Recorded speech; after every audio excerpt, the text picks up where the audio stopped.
Chhota Udepur one વિભાગ દ્વારા દીપડાનું rescue. Chhota Udepur one વિભાગ દ્વારા ડુંગરભીત ગામે જંગલ નજીક આવેલ કૂવામાં પડેલ વન્ય પ્રાણી દીપડાનું રેસ્ક્યુ કરાયું.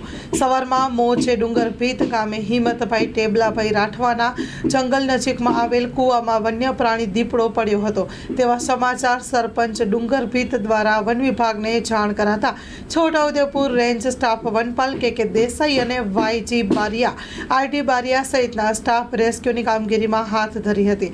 માદા દીપડી કૂવામાં જ પાંજરું ઉતારીને રેસ્ક્યુ કરી નાયબ વન સંરક્ષક છોટાઉદેપુર વીએમ દેસાઈ અને મદદનીશ વન સંરક્ષક કેએમ બારિયાની સૂચના મુજબ ફતેપુરા નર્સરી ખાતે લાવવામાં આવેલ છે, જેનું વેટનરી ડોક્ટર દ્વારા તપાસ કર્યા બાદ વન વિસ્તારમાં સલામત રીતે છોડવામાં આવશે.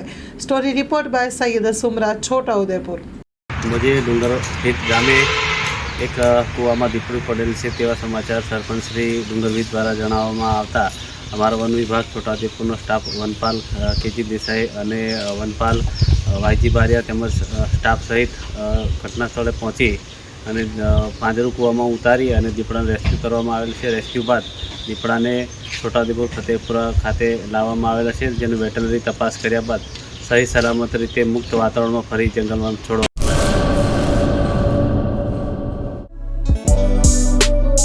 Krishna hospital, doctor Milan Gami MD, doctor Ritik Patel MBBS, visiting doctor, Manshree હોસ્પિટલના મનોચિકિત્સક ડૉક્ટર ભાવેશભાઈ પટેલ દર મહિનાના બીજા અને ચોથા રવિવારે મળશે. નો માલી સાહેબનું હોસ્પિટલ, સલારી નાકા, પટેલવાડીની બાજુમાં, રાપર, કચ્છ.